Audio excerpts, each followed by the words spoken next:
school, tornado drills, bus drills, fire drills, stranger danger every year from preschool all the way up to 6th grade, teaching us not to take candy from a stranger, don't go look for that lost puppy.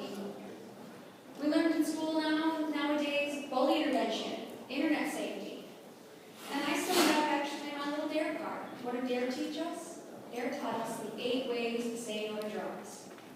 But as a young kid, we learned 8 ways on how to get away and how to tell today. How to speak up and tell when I was being abused as that little 6-year-old overnight with my very best friend.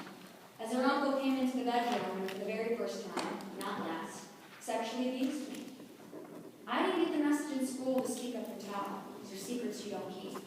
I didn't get the message at home.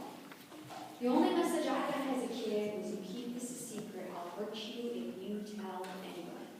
So I kept it a secret. I feared, as this man said, he would come get me. So from ages 6, 7, 8, this man repeatedly sexually abused and raped me. I can remember those days as if it happened yesterday. Waiting for that person to come into my classroom and educate me on how to speak up and tell. No, officers still came in and taught us about stranger danger. Yet 93% of the time, our children are not being hurt by strangers. They're being hurt by someone they know and trust. That coach, that tutor, that family member, that youth pastor. It's often someone we trust with our children that are hurting them. How did I get out of this situation? 8.5 years old, we were moving.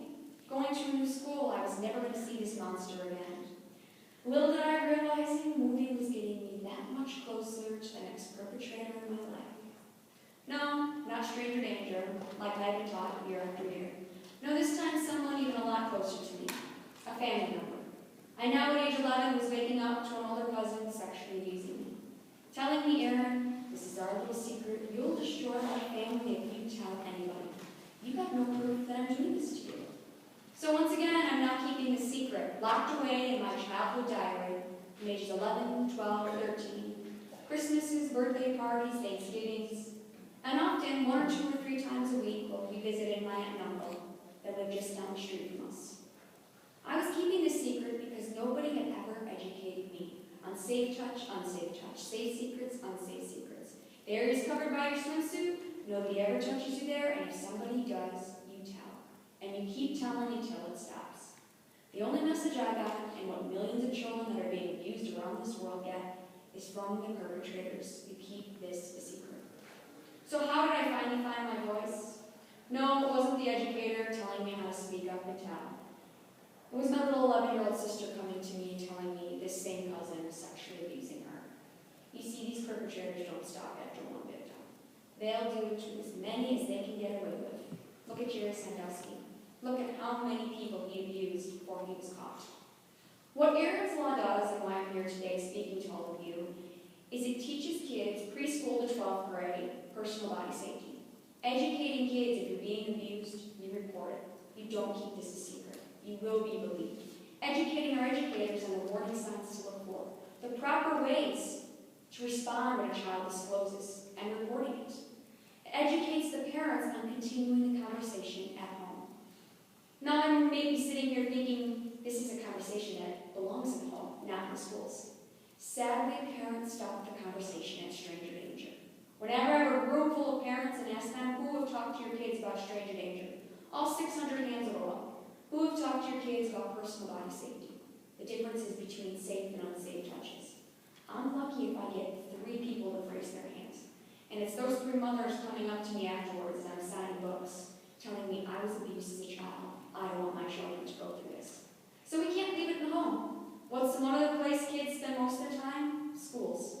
We have to give kids this important message because that little 7-year-old that's being abused tonight, without Erin's Law, she's going to continue to be abused by that person she knows until much later into life and maybe not come forward until she's 30, 40, 50, gone down the path of an eating disorder, prostitution, drug addiction, because no one ever gave her the message on how to speak up and tell, not keep this a secret.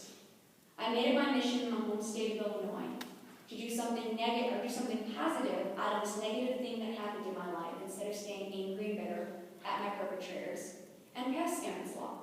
But children are not just being abused in my home state. They're being abused around this world. So I resigned from my full-time master's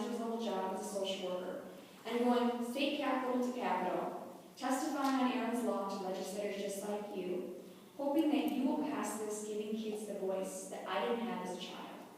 Currently, 21 states have passed Erin's law. It's pending in 22, and it's my mission to get this law passed in all 50 states.